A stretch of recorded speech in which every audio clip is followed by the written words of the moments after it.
Welcome to this episode of Junk Food on the Road. Today we are going to talk about... The Philippines, or is it just Philippines?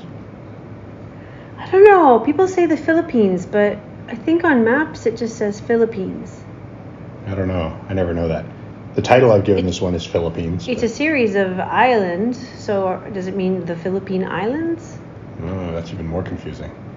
Unless Philippine means island somewhere. I feel like I should know more about this. Yeah. And I just don't. I don't know that either. So Philippines. So food-wise, it's we had some okay experiences. Yeah. Ube is a big deal. Jollibee is a big deal. Jollibee is a big deal. And the thing about Jollibee, and Jayco donuts. We'll definitely talk donuts in general. They had like Tim Hortons. They have Starbucks or not. Starbucks isn't a donut shop. They have but they do have Starbucks. Krispy Kreme.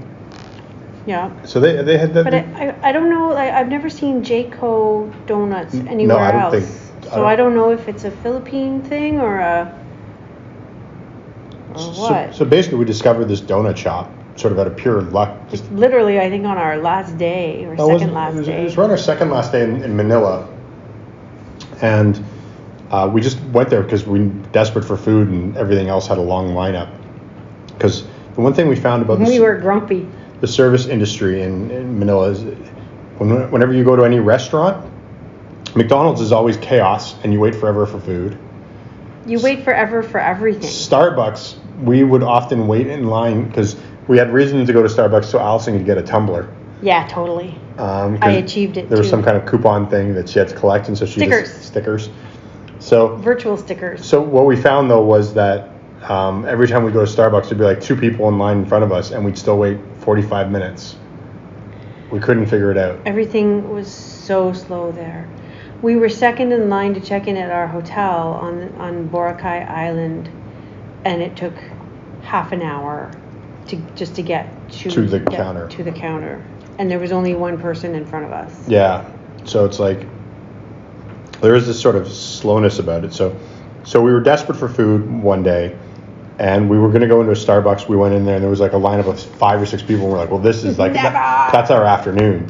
Yeah. And we were hungry. So we saw this donut shop next door. And we thought we'd check it out and see if they had like pastries or sandwiches or whatever, and they did. I don't even remember the food we got there. We got a chicken pot pie and a spinach and pastry thing. Okay. Spinach and cheese or something. I have almost no memory of that whatsoever, but the donuts I have like... But then again, I got in there and there were like 5 people behind the counter and I could not get anybody to serve me. There was one person in front of me. Took 15 to 20 minutes for her to get her... And this was... This isn't why everything is slow, but she had 4 big boxes of donuts plus another little box. And they rung up each one of, there's 24 donuts in a box. So that's like 96 donuts. And they rang each donut up individually. The question I had was, could I have maybe ordered my pastries while this was happening from one of the other 5 people hanging out behind the counter? Yeah. So yeah. They all looked busy, but I do not know what they were doing. Yeah. But the donuts were really good. The donuts were really good. Yeah. One of the best cheesecake donuts I've ever had in my life. Yeah, it was a really, really good donut. That was really good. And the other one, it was like a salted caramel something. I don't remember. The one that you chose. I chose the cheesecake one and you chose something else. I have a picture of it. I'm going to look at it. Right. I think it was like a caramel one. So, but fantastic donuts. They were just amazing. We went back. It was a chocolate donut. But it was chocolate with something inside. Yeah, it was like a chocolate cream donut. Yeah. And then later on we got a caramel one because we went back. We got like a caramel and some one with cashews, salted cashews or something on it too. Okay, I've got Jayco Donuts. Maybe it's J.co. It's a retailer, lifestyle cafe retailer in Asia. And they have a little list here. Hong Kong, Singapore, Malaysia. Obviously, it's not complete because we went in Philippines. Okay, so probably unless they started in the Philippines and So they have those other locations. I'm not actually on their actual website. So, stores. Jakarta. Well, that's a lot of stores. Okay, I'm still in Jakarta as I'm going through this list. I would guess the first. There's a bajillion of them in Jakarta. I wish they would just tell us what countries. I'm they're guessing if it's the first on their list and it's not alphabetical, it's probably where. Oh, change region. Okay, Indonesia. Okay, here we go. Hong Kong, Indonesia, Malaysia, Philippines, Singapore, and Saudi Arabia. There we go. There we go. So this, if you're now in any of those. Now we have another reason to go to Saudi Arabia. There we go. Yeah. And next time we go to Singapore, we can look out for one of those too. Yeah. So. That's true. When are we going to any of those other places? We're going to go to Malaysia sometime soon. There we go. Look for it there too. So it's a good donut shop. That's all I'm going to say is their donuts are really good. Their food was okay. Their donuts were really good. And I'm not going to say their service is slow because it's probably not Jayco Donuts. Service is slow. I think it's just Philippines. In general, and we're not doing this as a knock. This is just the lifestyle. Yeah, they just Grocery stores, you're going to be waiting like 30 minutes, 40 minutes to get through a grocery store line. 3 people in front of you. It's just the way it is. It's just the way it is. You know, maybe that's healthier. You need to learn to sort of, chill out and breathe a little and just, okay. Yeah. So. McDonald's was also, when we went there, we went to a couple of McDonald's just sort of for quick meals. And the one thing I noticed is they did not embrace the modern system. Like they have the modern systems with the screens and where you just go with the numbers, but they do not embrace that because basically they have the screens with all the numbers, meal being prepared, then serving. And they would just empty the screens all the time. And then they would just yell out numbers. And so you're like, so why is the screen even there? And there was at least, I think, two occasions where we did the table service and they just didn't bother and we had to go get it. Okay, so Wikipedia says, officially, the Republic of the Philippines. Okay. There we go. And as I told you when we were there, it is an archipelagic country. Well, I call it an archipelagic state because I'm a law of the sea person. But come for the snacks, get the geography. Yeah. And the nomenclature. There you go. The Republic of the Philippines. So. Or is it Republic of the Philippines? I don't know. So yeah. And then Ube. Jayco. We'll do ube. Ube is. I mean, if you're unfamiliar with ube, it's a purple potato that is apparently native to the Philippines. The Republic of the Philippines. The Republic of the Philippines. And it's most commonly or traditionally it sort of turned into a jam, like the yam jam. Which ironically we first discovered in Greece at an Asian grocery store. And it's quite tasty. It's really good. For those of you in North America and Western countries who are like sweet potatoes as a dessert, it's a thing. You just have to get over that hump first. They're called sweet. In Asia, it's very common to have sweet potatoes, but these are like bright purple, probably the most ungodly purple natural color. Like I don't know anything that's so ungodly purple that's in nature ever than an ube potato. You tell me purple doesn't exist. Yeah, well, we won't get into that science either. The color purple does not exist. Photons for the color purple do not exist, apparently. According to some scientists, they're still trying to figure this out. But there are no such thing as purple emitting photons. I've seen ube. It's very purple. That's purple. It is. And so, but basically it's this jam, but now they've sort of brought it into everything you can get. Basically any kind of dessert. Every donut shop has an ube donut. Every bake shop has something filled with ube. There's ube everything available. And it's quite a popular thing. And it's nice, actually. It's quite a nice... It's yummy. It's nice. Why not? It's Flood not the market with this stuff. But it's also not overly sweet. It's not sickly sweet by any stretch of the imagination. And it's not super expensive. It's not frou-frou and fancy. It's it's a treat for everybody. Yeah. So and it works, and it's available everywhere. So it's a nice thing. So the other thing we should talk about desserts. We should talk about the best McFlurry we've ever had.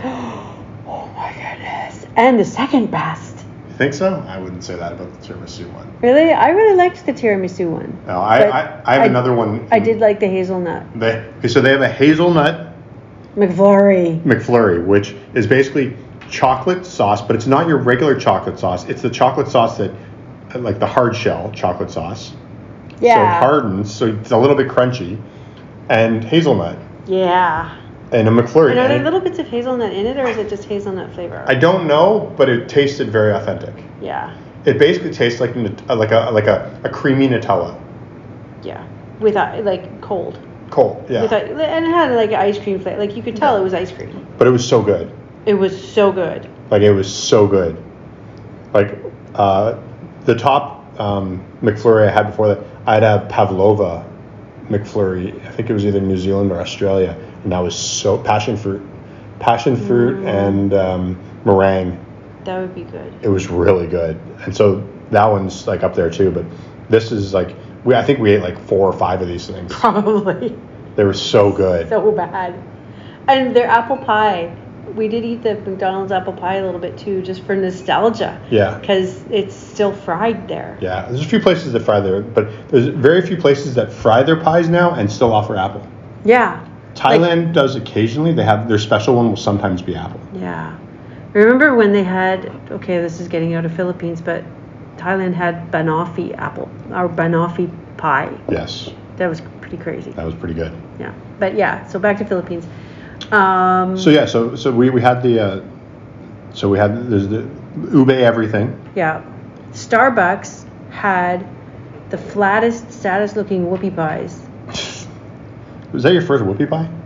It might have been. That's sad.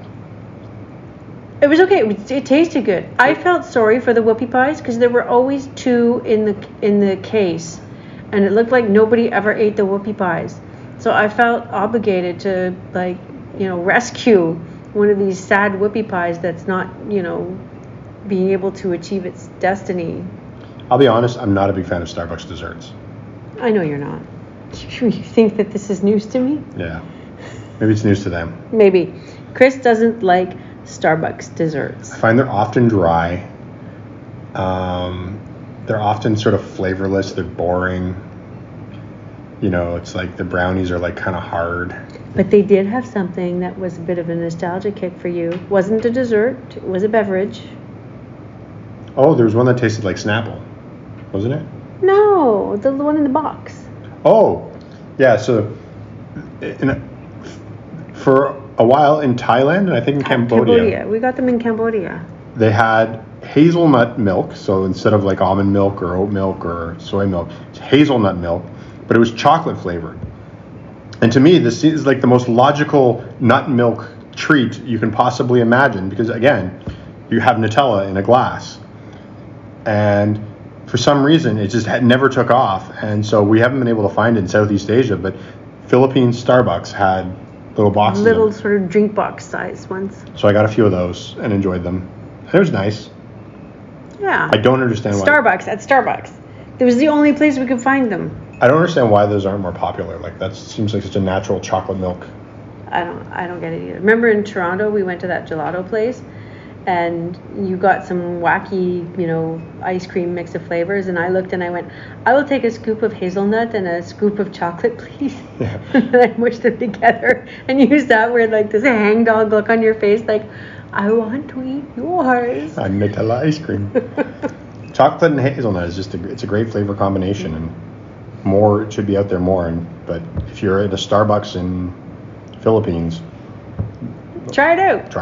Give it a shot. And give a whoopie pie a break. Save the whoopie pies.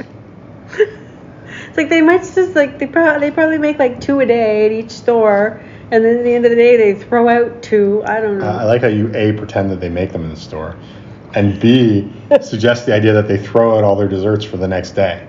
Like you're not eating day-old desserts there. So I think that brownie thing we got was probably day-old. Yeah, tasted day-old. Don't get the brownie square thing. Don't go to Starbucks for dessert. What do you go to Starbucks for then? Because I don't like their coffee either. Yeah, I got some pink. Their tea's okay. I got a bunch. Oh, it's the other thing in Starbucks I got drink wise that was really stupid. First of all, one time they gave me boba and they ran out of boba straws, and so they were like, "Do you want a spoon?" And I'm like, "How the hell is that going to help me?" It's like the slipperiest thing in the world, and they gave me like a flat wooden spoon.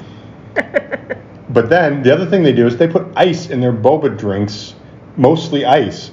And so you can't get your boba, like half your boba ends up getting lost because it's trapped between the ice. It's a disaster. Maybe that's what takes them so long to make it. It's funny, I like Starbucks, I really like Starbucks hot chocolate. And the reason why I like it is because they use a syrup as opposed to a powder. A lot of places tend to use powders when they're doing their hot chocolates. So I really appreciate that from Starbucks. So don't get me wrong, it's not like I hate all Starbucks things, but there's a lot of things. You had some very fun teas.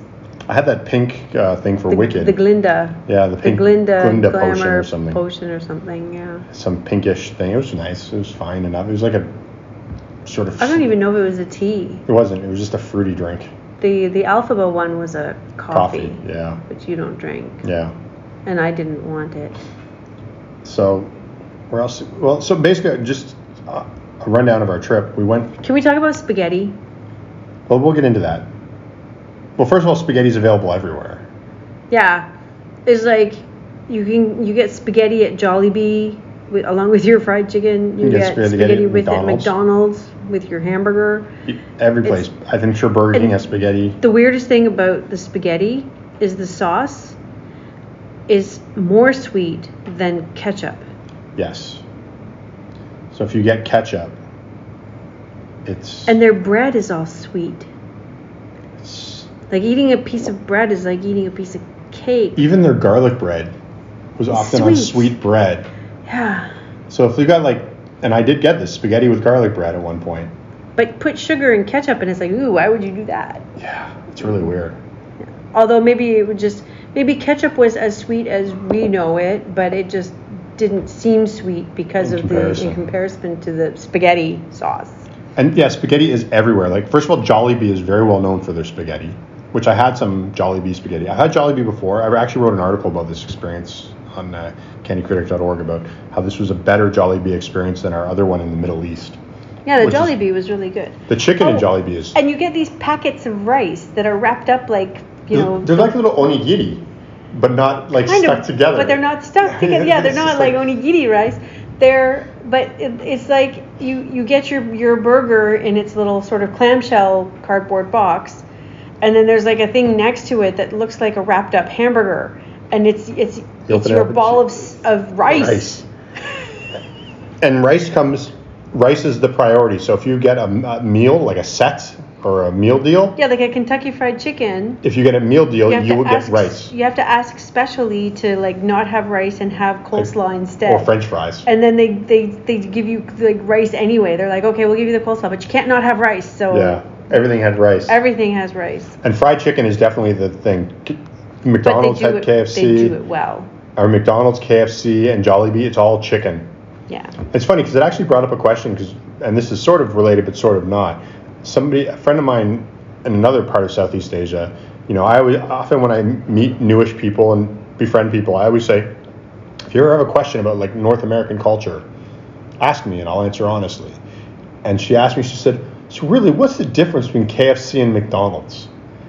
And to somebody from North America, it's like, that's like mind blowing. You're like, it's like two different things. Yeah. But when you they both have French fries. Yeah, but that's where it ends. That's about where it ends. But then when you go to Asia and the Philippines in particular, McDonald's is all about the chicken. Like, I never even noticed because I just went from my quarter pounder with. But like they had like 2 or 3 hamburgers and like 50 chicken burgers. And chicken, they sell like fried chicken and everything like that. And the other thing that they had in fast food places, Jollibee had it, McDonald's have it. They have fill up your own gravy. Yeah, the gravy is just. I have had fries with like KFC fries with gravy. Usually A&W gravy, but still.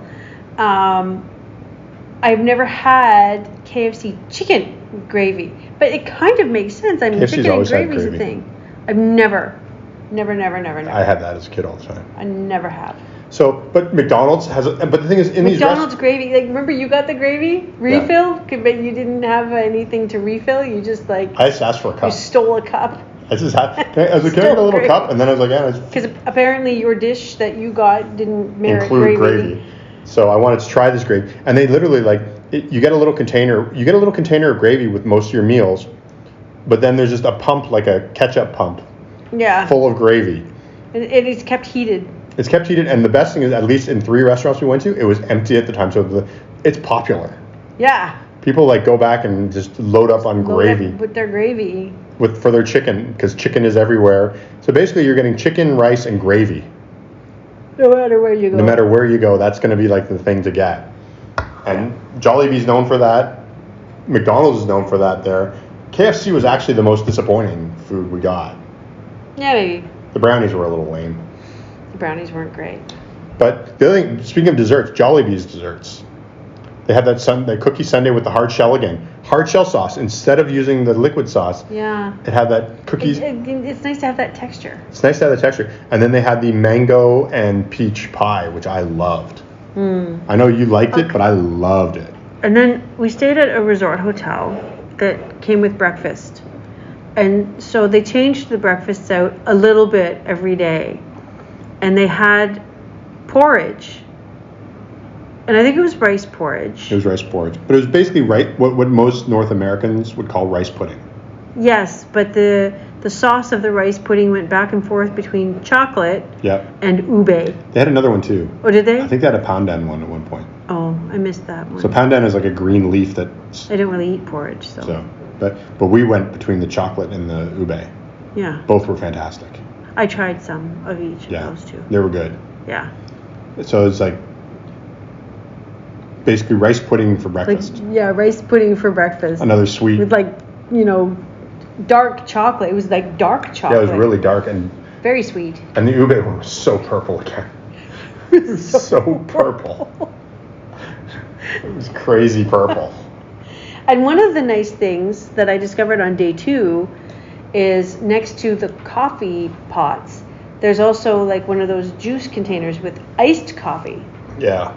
So I had iced coffee. I don't know if iced coffee is a particularly popular Filipino thing, or if it's just happened to be that the hotel had it. I mean, I first became I was hooked on iced coffee when I lived in Japan the first time. Because it's just hot. Like it makes sense for hot places. Hot places, it does make sense. So, but yeah, I mean, Boracay, which is the island we went to, was food-wise was seafood everywhere. Yeah, not great for me. No, but it's Even the buffet, I had to get the chef to give me a tour of the one buffet we decided to go to, so that he could show me what I could and couldn't eat. Yes. And I was so sad that I couldn't have the ossobuco. Because it had Worcestershire sauce in it. Yeah. There was another dessert that I tried in the Philippines, which was like a jelly dessert and this is a popular thing in Southeast Asia. It's shaved ice covered in, then you put condensed milk on it. And this is very popular. Condensed milk and like fruity things. And then it's like different jellies and sort of preserved fruits. And then you can put some syrup on top of it as well. And that's quite a popular dessert. Condensed milk in Asia in general, at least Southeast Asia and southern, like Hong Kong also is big on condensed milk. It's such a big thing here. It's a versatile. It's nice because it sweetens your food, but it doesn't like overly sweeten it. Yeah. Like it's not like when I was a kid, my grandparents and my mom a little bit and my dad often just fruit and condensed milk.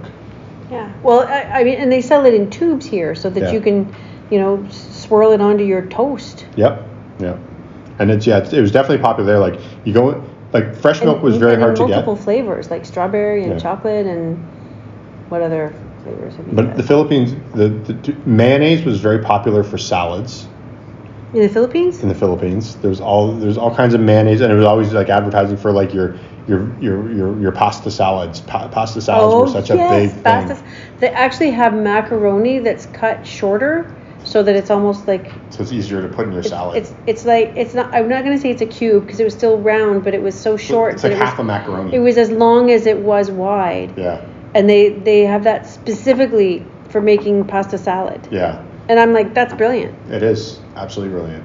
If we had the means to have made some pasta salad, we might have, but we just didn't. Yeah.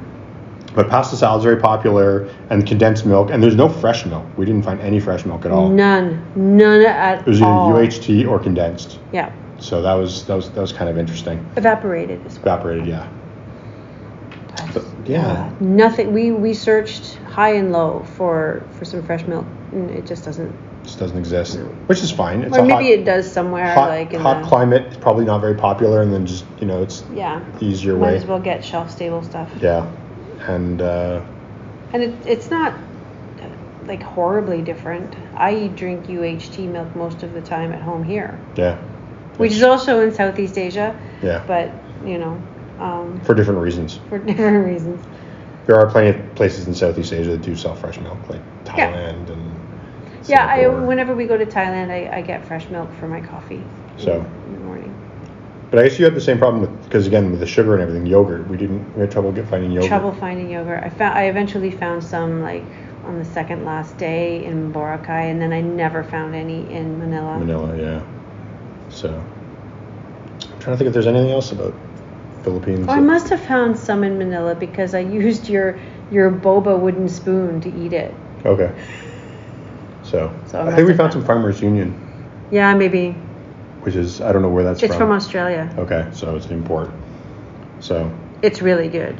I'm trying to think if there's anything else. I mean, like the fast food so another interesting thing is there's an interesting clash of cultures in Manila or in the Philippines that I can sum it up with one place. We went to this pancake place, which I didn't get pancakes because I just wasn't feeling it. It was for dinner or something. And they had it was their number one set. It was called Pancake House. It was called Pancake House. But it was their number one set. So it was their main sort of like, if you're going to like Denny's, which we did go to Denny's too. But if you're going to like a place like that, so this would be their like, grand slam. This was their main meal. And it consisted of a taco, spaghetti with garlic bread, and sweet garlic bread. And fried chicken with gravy.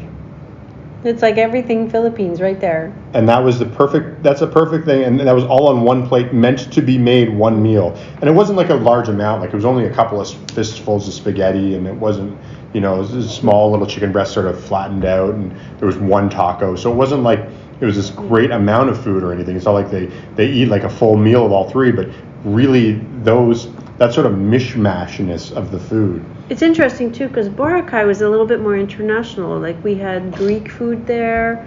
There was like Viking food there that we never got around to going to. We got Mexican food. Yeah. Like they didn't have like, enchiladas with spaghetti. No. And it was really sort of a little more partitioned, and it's a little more, yeah. But Manila was like everything had rice and spaghetti. And like, you would see like tacos with spaghetti. Yeah. And the Greek place was like really good. Yeah. Especially considering ingredient availability. They did an amazing job. Yeah, this was in Boracay. It's at the mall. The mall. There's a Greek place, and it's fantastic. Yeah. It was really good. Yeah, so I'm trying to think if there's anything else. Tang. They have a lot of flavors of Tang. More flavors of Tang than I've ever seen in my entire life. Chris is still going through them. I'm trying to. I'm eventually going to post an article on the blog where I did a little review of each flavor, but like. So many flavors of Tang. I didn't. Surprising flavors of Tang. Yeah, like as of this recording, I'm doing a lychee one, which is surprisingly true to the flavor of real lychee, or lychee. But really interesting flavors and quite a selection, and so it's neat, and you can buy them in individual envelopes. There's a lot of that there. There was a lot of things where you could buy like a little, just a taste. Sort of, but an individual envelope makes 750 milliliters. Yeah, but you could buy you don't have to buy. But you don't have to buy the whole string bag, of them. Yeah, or the whole bag of there's a lot of them, like detergent and a few other sort of shopping things we found. We're like, oh, you can just get like one. Yeah. So that was kind of cool. So. Do you want to talk about the algae in the water and how you can create fish wars? I guess it's food because it's fish food. It's fish food. So yeah, Allison discovered we ran into this girl on the beach who was very curiously kept dunking her head under the water and looking at stuff. And she told us, we were asking her what she was doing, and she said that every time she... You say that as if you talk to strangers. Every time that she kicked the sand, it would release this algae, and the fish would come after and try and eat it. So she was looking at the fish. Yeah. And so the next day we bought goggles. And there were basically two types of fish, and they both sort of come for it, but they would sort of stick to their own territories. They were very sort of territorial. Yeah. So we bought goggles and we went fish algae kicking. And we saw a few. Yeah, we did. We did well. Yeah, it was good. The girl was really kind enough to offer to let us borrow her goggles to see the thing, and we're like, well, let's just go get our own goggles. Yeah. Our goggles just broke, so. Yeah. Well, rotted because they were so old. Now we have some neat, cool, super fancy goggles. Yeah. So yeah, that was fun. Which we'll use next. Yeah. God knows when. Who knows? Yeah. Wherever we might go. Yeah. Anything else about the Philippines? The Republic of the Philippines? Islands? The islands that are Philippine. I can't think of anything else. No, I think that's pretty good. Good donuts, good Western stuff. We went to Denny's once or twice. Oh, the cool thing about the Denny's is they have breakfast. They have their Grand Slams, but then they have like local flavored Grand Slams. They have like pork skin and stuff like that. Yeah. Which was kind of fun. So that was kind of neat. I like how they really modified stuff like that. So it's quite nice. Yeah. So I guess that's it. I guess so. It's Philippines. Well done. Yay. So thanks for listening to another episode of Junk Food on the Road. As always, you can follow us on all the social media and stuff. You can go to candycritic.org to find links for all of that stuff. All the social media. I used to list them on this thing, but I stopped because it changes so much nowadays. There's always new ones, so I'm just going to say go to candycritic.org and find links to all the social media and find links to books and all kinds of stuff that I'm doing. So snack facts, treats and beasts, all that kind of stuff. And check out the latest reviews on candycritic.org as well. So you might even find some Filipino reviews up there coming soon. So there you go. Exciting. So thanks for listening, and we'll see you next time. Bye.